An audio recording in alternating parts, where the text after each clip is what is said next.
Dirtle Magic. Hello and welcome back. You can follow our post on Twitter and Facebook at DirtleMTG to stay up to date on our latest videos and other posts, and you can join a more robust discussion about Casual Commander at our blog, TheDiceBag.blog. Please don't forget to like, subscribe, and share this content to help the channel and the blog grow. Another way you can support the channel, though, is through our affiliate links in the description below. If you're looking for single sealed product or gaming accessories to protect all of that glory, please consider clicking the links in the description. Now, grab some spells, it's time to dirtle. Hello and welcome back to Dirtle Magic. Today we're playing some more old Stickfingers. Looking at our opening hand, we have 2 lands, technically speaking, and some ramp. We do have Golgari Thug to get things going a little bit. Dance of the Dead. Yeah, I think risking this hand is okay. Let's go ahead and keep it. Our commander is Old Stickfingers X black-green for legendary 0/0 horror, but not a scarecrow. When you cast a spell, reveal cards from the top of your library until you reveal X creature cards. Put all creature cards revealed this way into your graveyard, then put the rest on the bottom of your library in a random order. Its power and toughness are each equal to the number of creature cards in your graveyard. We do get to go first. That's a Maelstrom Pulse. Let's go ahead. Yeah, let's do Temple of Milady. Scry, see if there's a land on top. If we can hold on to the Hagra Mauling, that's good. Oh, it's an E-Witness. I do want the E-Witness though, but we need to get to lands. Sadness. Let's pass it off. So next turn, probably Hagra Mauling. Turn after that, Rampant Growth. Unless we get an untapped land, would be better. Our first opponent with a snow-covered sinkhole into play is Karador Ghost Chieftain. 5 white, black, green for legendary 3/4 Centaur Spirit. This costs 1 less to cast for each creature card in your graveyard. During each of your turns, you may cast a creature spell from your graveyard. To our next opponent with an Alpine Meadow into play, I guess I should have had a snow land, is Aurelia the War Leader. 2 red, red, white, white for legendary 3/4 Angel, Flying Vigilance and Haste. Whenever it attacks for the first time this turn, untap all creatures you control. After this phase, there's an additional combat phase. Boros does get a bad shake about always being about combat, but it is really good at combat. Our last opponent with a mountain in play is Norin the Wary, red for legendary 2/1 Human Warrior. When a player casts a spell or a creature attacks, exile this, return to the battlefield under its owner's control at the beginning of the next end step. They just unbanned Worldfire. Are we going to be seeing Worldfire? To our turn, we get Vile Entomber. That's not a land. Let's go ahead and play our tapped land, pass it off. 2 Karador Ghost Chieftain. I don't know who I'd want more as a commander for Reanimator between this and Old Stickfingers. Karador with a Vampiric Tutor, okay. I think Karador just having access to white leads it to have more combo potential and other creatures to recur, so there is that. I think it's like generically stronger than Old Stickfingers. I just don't enjoy the play pattern necessarily. Overgrown Tomb into play, will it be tapped? It is. I'm wondering if they had Vampiric Tutor for that. That would be kind of sad, but you gotta do what you gotta do. To Aurelia's turn, all hail the Boros Legion forever. Command Tower into play. Oh, it's the lightning one. I do hope they do more arts for Command Tower. It's Boros Signet. That's halfway to Aurelia. Over to Norin, we should be wary. Speaking of Valakut the Molten Pinnacle into play. That is one thing I love about monocolor decks. They just get access to some slightly more interesting things in my opinion. Yeah, you can have all the colors, but I get Valakut. We get a land. I usually don't play these in paper because they annoy me that much. Let's play the backside, get some green going. Yeah, I just don't like having to carry around all the extra cards just to use the cards I have when this easily could have been a tap to add green or black land. Yeah, it's a gimmick, I get it, but I've never been a fan of gimmicks anyway. Let's go ahead, what do we need here? Let's get, I want to say my gut says a forest, but it looks like we need a swamp. Let's go with swamp. And pass. Golgari Thug, maybe have it die or something. Dance of the Dead for something else? Seems like the right play, but I hope my gut was wrong on this one. Karador with a swamp into play. Theros Underworld seems fitting. There's a Cultivate. Oh, I did want to point out, by the way, since I know a lot of people don't wait until the end and let me go through the deck and stuff, if you want these lands on Magic Online, I did say last time, but just to say again, that if you buy either the toolbox or the starter kit or whatever it is for $5 in the store on Magic Online, it comes with all of these. So if you really want these for your gameplay experience on Magic Online, I'd purchase that. It's easier than just buying a bunch of packs. It does come with cards that aren't so great, but it's a trade-off. Sad Robot into play on Aurelia's turn. They get a land. We will have to keep a lookout for Aurelia. Obviously, she goes infinite with Helm of the Host. Godo does the same thing, and he can be in the deck. I know I had one in my Feather deck, even though combat wasn't a thing. There's also a number of other combos with Underworld Breach. There's Sunforger things. Boros doesn't always have to be about combat, but they're often led by combat commanders, so Boros is kind of flexible, and you have to keep that in mind. Over to Norin's turn, Mountain in play. Only one not ramping at the moment. It's too bad they didn't have a Myriad Landscape for the first land for their game. 3 mana tap down and nothing to do with it. Dackmore Salvage. Yeah, that's better if we mill it, but let's go ahead and play it. Lands are lands. I think at this point, let's actually get down our commander for 2 as X, just to see what else we can get going here. We do have like 30-something creatures in the deck, I think. There is a chance we won't hit any. Alright, so we did hit 2. That's nice. Sad Robot and the Glow Spore Shaman. Well, let's pass it off. The good thing about old Stickfingers is it's just going to grow larger as the game goes on. So not too worried about that. Over to Karador. Plains into play. It's a Farseek. They are ramping hard. Temple Garden into play. I do like the art on that one. Whoa. Death's Oasis apparently coming down. That's a card I've been trying to use for a while. Over to Aurelia. And we have 6 mana into play. Okay. Are they going to summon the commander now? Oh, it's Godo. We were warned about this, weren't we? Let's see what they get with it. They could try to do Helm right now. Luckily we have removal in hand, although our deck is a bit lighter on the removal. We focus mostly on our own game plan. I do hope... Oh, it's a sword. Which one is it? Of Hearth and Home. Yeah, that's pretty good. Yeah, that's also infinite, so we gotta blow that up. Unfortunately, it's also easier to get back with Sun Titan. Well, that's unfortunate. I was hoping it'd be a longer game. Like I said, at least we have the recursion. But, yeah, that doesn't strike me as being awesome. Over to Norin the Wary. Let's see if they have anything for it. It's Thrawn Dynamo. Yep, I guess they don't. Clock's going down a little bit. I was talking to one of our opponents. They asked if old Stickfingers is any good. And I was like, yeah, it does what it does. And it does it well. Okay, so let's get down the Golgari Thug. And then let's go Maelstrom Pulse on that sword and hope they can't get it back for a while because... Yeah, there it goes. Alright, let's just pass it off there. Yeah, I noticed on some threads I was just browsing the other day that Sword of Hearth and Home goes infinite with Aurelia. Probably goes infinite with Gullo at that point, so... Over to Karador, we have Perpetual Timepiece, so some self-mill. That might actually be something to consider in this deck against stuff that hates on our graveyard, especially with our particular commander. Might add that in, actually. That's the thing I love about Commander. You see some cards you may have forgotten about or just don't know, and you're just like, that's awesome. Apprentice Necromancer. Okay, so it's kind of like a sneak attack from the graveyard almost, just kind of involved. That's not bad either. Ooh, Eerie Ultimatum hit the yard too. The Aurelia player was hoping that they could try out the sword. Aurelia says they don't play any infinites, and I told him, I was like, hey, if it's any consolation, still worries the heck out of me. So hopefully that makes them feel a little bit better about it getting blown up. But yeah, as long as you can re-equip it with Brass Squire is the other part of that combo. I guess I should have mentioned that earlier. You get infinite attacks and then it just goes. Mask of Memory. Yeah, that has a good card. A little underrated, I think. Actually, saw a YouTuber play that card in a Boros deck. Bet you can't even guess who I'm talking about. But yeah, ever since, I've been like, yeah, that card's actually really good. It gets equipped to Godo. I imagine they'll be attacking into us. That'd be fine, though. We want Thug in the graveyard anyway. Oh, it's actually going straight into Norin. Yeah, free attacks. Mask does have to hit, so... I'm kind of hoping we get like a Godo Spirit in the next Kamigawa block with like some upgradedness. I would build that. Damage is good. Norin down to 37. Mask of Memory does the triggering. Let's see what they discard. Okay, to the second combat step. Let's see where they swing this time. I'd probably go against Norin too. Oh, Flawless Maneuver gets the toss. Alright. I do like Flawless Maneuver. Like, I don't so much like Deflecting Swat or Fierce Guardianship, but Flawless Maneuver seems okay, more okay to me. I don't know, it's just a thing. Godo off into Norin again. Yep. I mean, they're there. I don't run into them all the time, but I gotta say, the one I find least entertaining is the Fierce Guardianship. But I'm sure there's a lot of people that sympathize. Second main, we have an Esper Sentinel into play. Nice.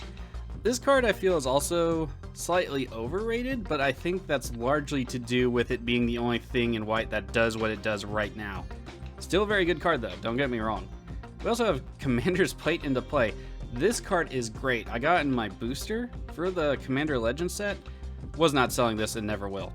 Gonna have to look out for it too. Over to Norin, now that I've rambled on so long, my apologies. Mountain into play. Storm's Wrath. Okay, Esper Sentinel will trigger for the first time this game. They can easily pay the 1 if they want to. Let's see, 4 damage to each creature and each planeswalker. Yeah, that's decent. They do pay for the 1, by the way, for the Esper Sentinel. So no new card for Aurelia. Let's put old Stickfingers back in the command zone as we do. We also have a trigger otherwise with Golgari Thug. Let's go ahead and put Solemn Simulacrum on the top. A sad robot from Aurelia will trigger though, they get to draw a card. Death Oasis will also trigger. Nothing but fuel for the effects.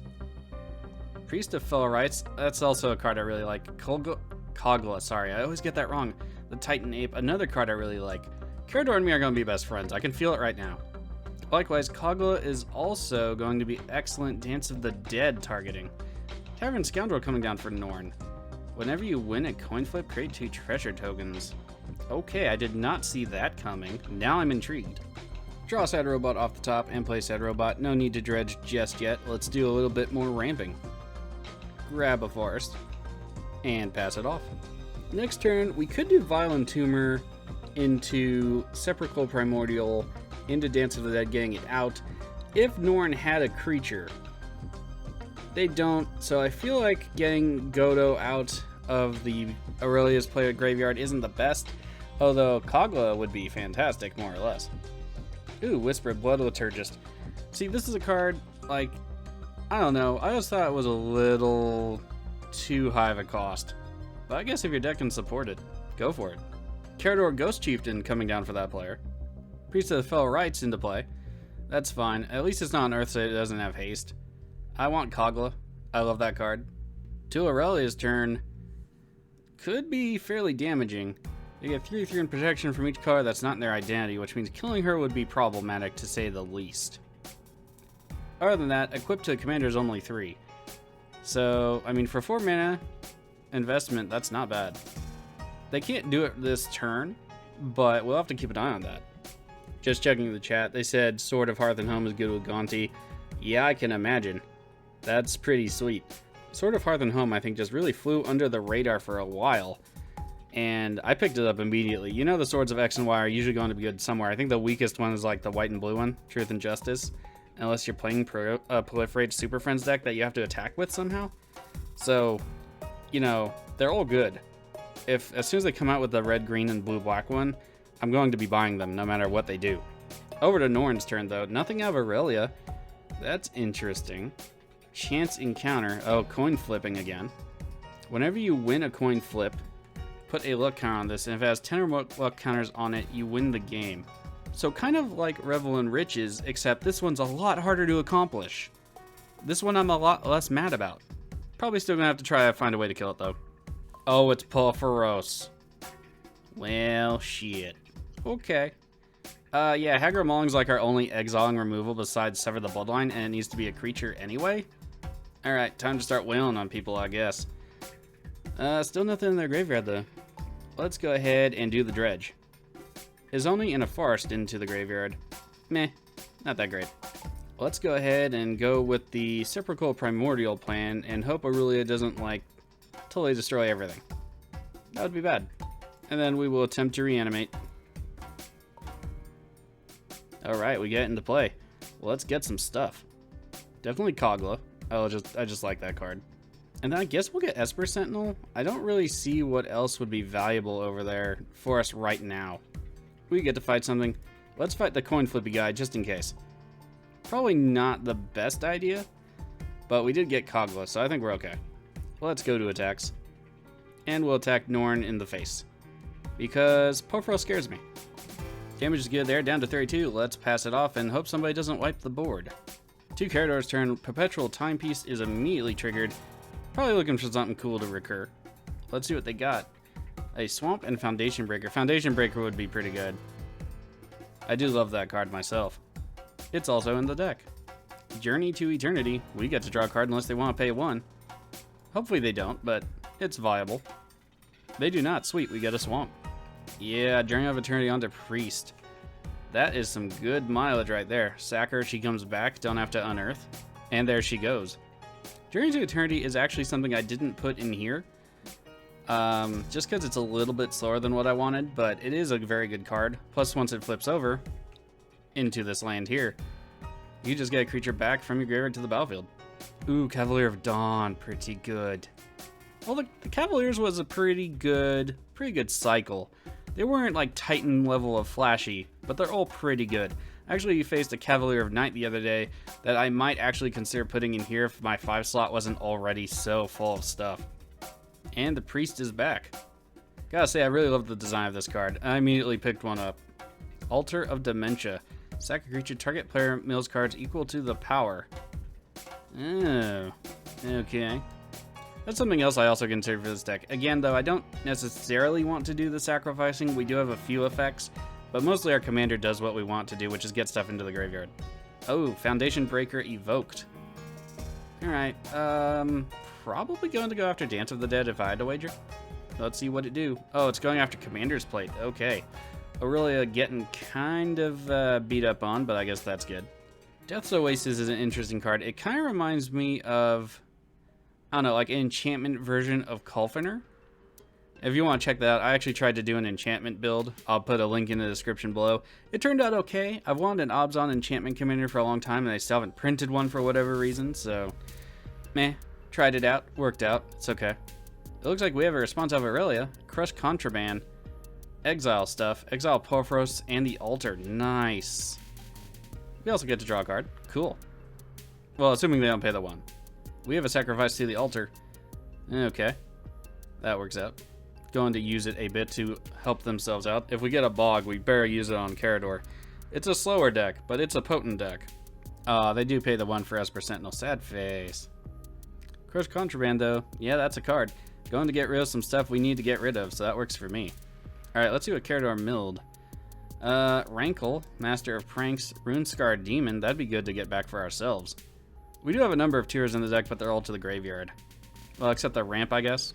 That gets lands. Alright, and we emerged completely unscathed. Yeah. Thumbs up. That's it for Karador. Over to Aurelia. Let's see what they do. 5 cards in hand after the draw. They could summon their commander and start wailing on people. A lot of their power's been shunted, though, so we'll have to see how things go. Karador still scares me a little bit, and Norin is down to 2 cards with no card draw.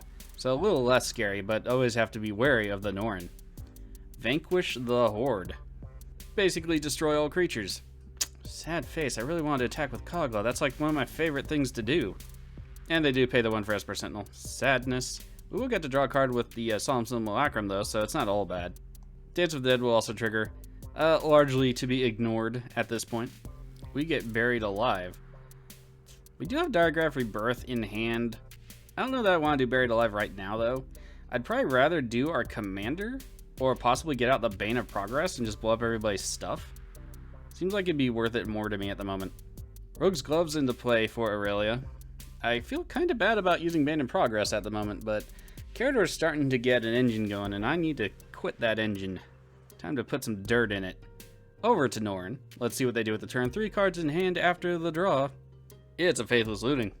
Do love me a Faithless Looting. Such flavor. I hate the cards in my hand. I need new ones. Gimme. They discard Molten Psyche and Barbarian class. Faithless Looting being flashback. See what they discard this time. Molten Psyche is an interesting card, though. Discard Risky Move and Mountain. What's Risky Move do? So, it's a bit of a chaos card. Glad that's gone. So, at the beginning of each player's upkeep, they gain control of it. When you gain control of Risky Move from another player, choose a creature you control, and an opponent flip a coin. If you lose the flip, the opponent gains control of that creature. No bueno. We have a Valkut the Molten Pinnacle trigger for the first time this game. It's 3 damage off into Karador. Karador down to 32, going to roll over to us. There we go. So I'm thinking this turn, I think we should just do the Bane of Progress. And let's see, Blood Woodland into play? Sure. Let's do that one. Yeah, let's go Golgari Thug. Do like to have extra Recursion and Dredge in one package. And then, barring any real kinds of removal or counter magics, Diagraph Rebirth, which has flashback. Kind of surprised it took this long to make one with flashback. That was, well, black and green. They have other ones. This one also costs 1 less for each creature that died. So, discounts. Bane of Progress into play, and we're probably going to be cursed at somewhere. And all the things go bye-bye. Bane of Progress is huge. Let's pass it off. Okay, Aftermath is Aurelia. Nothing left on the battlefield but lands. 3 cards in hand. Norin down to 1 card with nothing on the battlefield. Karador, on the other hand, stocked full graveyard. Commander in the command zone. 6 cards in hand. We'll have 7 at the draw. So I think we have our first target because we can't let Karador go. We also need to try and tutor up a Bojuka Bog. I do have a Wayfarer's Bauble in the deck. Probably going to change that to Expedition map just so we can get a little bit more, I don't know, go get that bog when we need it. We have Greater Good. That's going to be good for that deck. Again, not something I necessarily want in here. Our deck kind of already does what it wants to do. I feel like Greater Good would just be a little bit too much extra. Is good card draw though, and it might be superior to Guardian Project, so maybe I'll test it. World Shaper. Whenever it attacks, you mill 3 cards, and then when it dies, you get all lands back to the battlefield tapped. Something I still have yet to put in Omnath. It's immediately sacrificed. All their lands come back. Bit of a sad face for us. They'll also draw 3 cards and discard 3 cards. Choices, choices. On the bright side, we get a free swing at them, so that's nice. Temple of Silence into play, they get to scry 1. So depending on what the other players do, next turn, Night Howler onto Bane of Progress, smack a lot of face off, and maybe even Buried Alive as well to get something else into the graveyard. I don't know. Could be good. We'll have to see how things go. Otherwise, let's see what they're going to discard. Faeboro Elder. Yeah, that's a card I really like. Perilous Forays. Glad that's gone. World Shaper's already in there. Still have that Runescar Demon too. Okay, we have Great Merchant, Plaguecrafter, and Revelark. Yeah, all pretty good choices there. Not looking forward to that at all. We need to... Man, I don't really know. I'm going to have to count some creatures up and see how things are going to go. If we can somehow one-shot Karador in the next turn, that would be fantastic. Hellkite Courser coming down for Aurelia. Yeah, that's a good card. Got 2 in my box. Kept both. Sneak attack from the command zone is nothing to sneeze at. So I counted up all the creatures in graveyards. If I'm correct, there are 23 currently. Plus 9 means we have lethal on Karador. If only barely. So as long as nobody quits on us, we should be okie day. But it's Magic Online, so we'll see how it goes. Let's see where Aurelia is going to attack. It is off into the Karador player. Okay, that works for me. 3 damage is good. Karador down to 29 to the second combat step. Let's see. It's off into Karador again. Okay, I can live with that. Makes Night Howler a little bit of overkill, but that's fine. We will have to figure out a way to deal with the Aurelia player, though. Their commander is going to go back to the command zone because there's a sneak attack effect. So we really just have to worry about the Hellkite. If we can get any kind of Trample or Rogue's Passage from the deck, then we'll be golden. As long as they also don't have removal. Karador down to 26, up to 6 commander. Hellkite Courser will trigger at the end of turn. Goodbye, Aurelia. Over to Norin's turn. 2 cards in hand after the draw. A lot of stuff pretty much neutered for him. Let's see what they have. It's Stolen Strategy. That could be a way to get back into the game. Do not underestimate that card. Rolls on over to us. We have Dryad's Revival. Okay, that's something I haven't gotten to use before, and it does have the flashback. So, not too bad, I would say. Let's go ahead and play Swamp. While we do want more creature stuff in the deck, having stuff we can cast that we mill is also very good. Let's go ahead and bestow onto our Bane of Progress. It doesn't look like anyone can do anything to us, so I think this will be golden. And let's go to attacks. It is a 32-32. Yeah, that's fine. Let's take out Karador, even though they are probably our best source of power at the moment, but they also present the most threat to us. And Karador goes down. Good game to our opponent. Our creature also shrinks to a 19-19. Still pretty formidable, though. Second main phase. I think we want to probably recur something. Don't quite know what. We could do a Zoni for some card draw, so I guess let's do that. And we'll pass it off there, now that we're super scary. Over to Aurelia. Let's see what they can do at the turn. They do have 4 cards in hand, and they don't necessarily need their commander. So I am a little bit worried, and the dragon's nothing to sneeze at either. Oh, it is Aurelia the War Leader. Oh, right, it wasn't cast. Okay, so a misunderstanding on my card. For clarification, or on my part, for clarification, it says it just brings it from the command zone, so it's not cast, so it doesn't have the commander tax. We're about to take 18 to the face, most likely. This is pretty bad. Alright, yep, that's the first 9. So glad the dragon doesn't have an on-attack trigger. That would kind of blow. Good note for myself, though, since I have 2 Hellkite coursers, that the commander tax is not a thing when it gets used. Nice to know.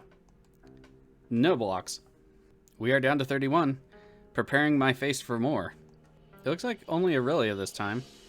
Okay, we'll be taking 3. That'll be 6 commander damage total and down to 28. And there it is. I imagine they're done with the turn. Going to roll over to Norin, anxious to see what they might be stealing. It's Satyr Wayfinder. It kind of sucks for him. I guess the other one was a land or something? Let's see. Yeah, Sunhome Fortress of the Legion. Although that's, if they had to get rid of a land, that's one I would get rid of, so that's awesome. So, Satyr Wayfinder, they have Arcane Signet coming down for the Norin player. Man, though, what a whiff on Stolen Strategy. They are casting our Satyr Wayfinder, so they get a land out of it, I guess? Let's see what they got rid of otherwise. Mountain Fire Gambit and Croc's Thumb. Volkut the Molten Pinnacle will trigger. Let's see where they're going to send the damage. I figure... Okay, it's going to Aurelia's face. That's fine. That's it for Norin. Coming over to us. So I'm thinking we attack Aurelia. Hopefully they don't have anything. Ooh, Rex Sage. Could be good later. So we attack first. Let's go ahead and do that. Do Buried Alive for Gerard. Get him out to the battlefield because we can. And kind of threaten that, I think. Let's just go ahead and attack with both. I don't see why not. Okay, damage is good. Aurelia player down to 18. So, let's go Buried Alive. Definitely get Gerard. Get Brawn, just in case. And Golgari Brown Skill, assuming we survive long enough. And then let's go ahead and flash back the Dryad's Revival. Why not? We get any card back, which is nice. Let's get back Gerard. That way we don't have to sacrifice lands to get him back necessarily. So as long as Aurelia doesn't wheel, we should be good. If they do wheel, we should still be good. Probably win the game on the next turn if we don't immediately die, but that can happen.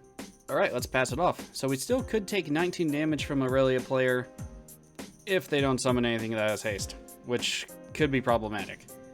So we would still be at 10, and hopefully not get randomly burned out by Norin. They do have Stolen Strategy, which is kind of a roll of the dice, so we'll have to wait and see.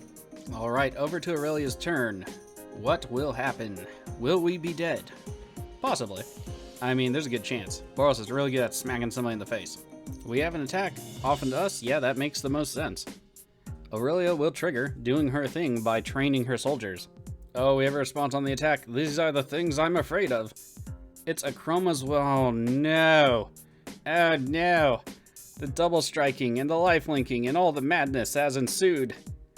Darn it.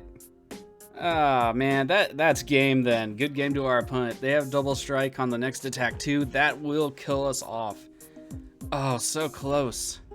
But I mean, one of the things I like about the tutors in this deck in particular is that everything's telegraphed, so there's not going to be that many surprises. I feel like those are a lot more fair and stuff, but I mean, to each their own. We put up a good fight, a little bit of back and forth. I do feel kind of bad for Norin though. They really just got nothing much this game. Alright, let's see what's going to happen. They have to at least kill us with the Hellkite Courser. Aurelia off into Norin, yep. Courser into us, yep, and that'll be game. And there we go. Nice. Going to go ahead and give it to the Aurelia player. They didn't quit when all their stuff got blown up, and it's Magic Online. As opposed to the free spells from Ikoria, I did want to point out the Cycle of Will cards. Whoops. Like Akroma's Will, Kamal's Will, Jessica's Will. Those cards I actually like a lot because, yes, you need to control your commander, and yes, you get 2 things, but you can't just cast them for free. And that, I think, made a big difference in this cycle versus the last they had done. Okay, we have Fighter class into play for the Aurelia player. Let's see what it does. Red and white, it's an enchantment class. When it enters the battlefield, search your library for a equipment card, reveal it, and put it into your hand, then shuffle. So it is a tutor. That is not shabby. Equip abilities you activate cost 2 us to activate at level 2, which is 1 red and white. At level 3, which is 3 red and white, whenever a creature you control attacks, up to 1 target creature blocks it this combat if able. So it does get something out of the way if you got something else going on. That's not a bad enchantment. Over to Norin's turn. They are sticking in the game. Good on them. Stolen Strategy will only trigger for Aurelia though. It's Stoneforge Mystic.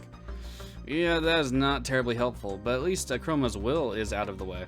Mounted into play, Volkut the Molten Pinnacle will trigger. They did have lifelink out of the Akroma's Will, so they're at 54, down to 51 after being bolted by a mountain.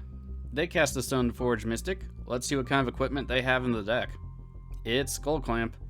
Yeah, some desperately needed card draw. It's being equipped to the Stoneforge Mystic. Makes sense to me. Over to Aurelia. Let's see if they can pull off that much damage again, although I don't think Norin's long for the world. I'm glad they're sticking in there, though, and trying to see what they can get to.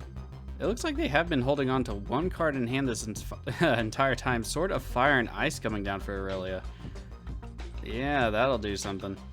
So, to be fair, if that one card, that one single card in their hand is Worldfire, this could go in Norin's favor. They have maybe a turn or two to pull it off. We'll have to see what else happens.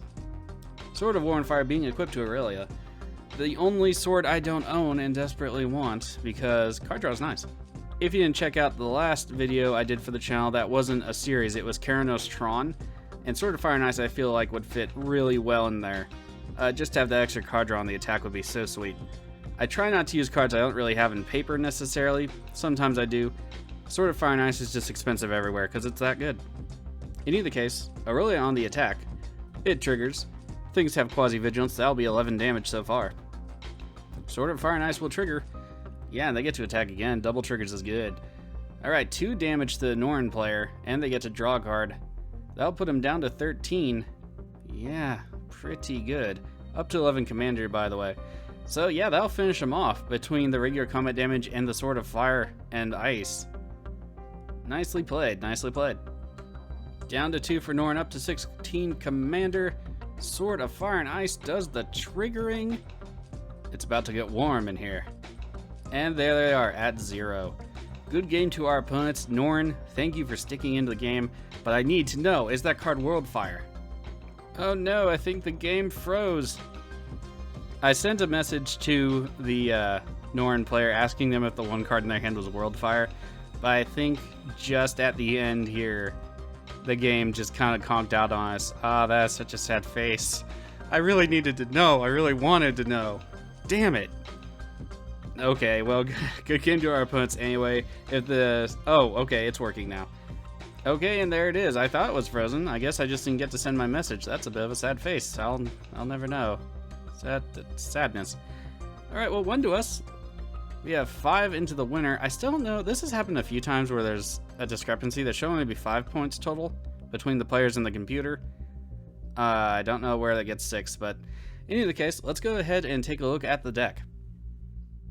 Okay, here's the deck. I literally changed nothing from last time because I just really enjoy it, like I've probably said too many times by now. Some other stuff I want to go over though. Dryad's Revival and Balgad Recovery are both in the deck as non-creature recursion. They do get anything back, and this one has Flashback in particular, so if we mill it, it's also good for us. Balgad Recovery and Hagra Mauling being in the deck also mean our deck technically has 39 lands, and these are some of the things I use all the time.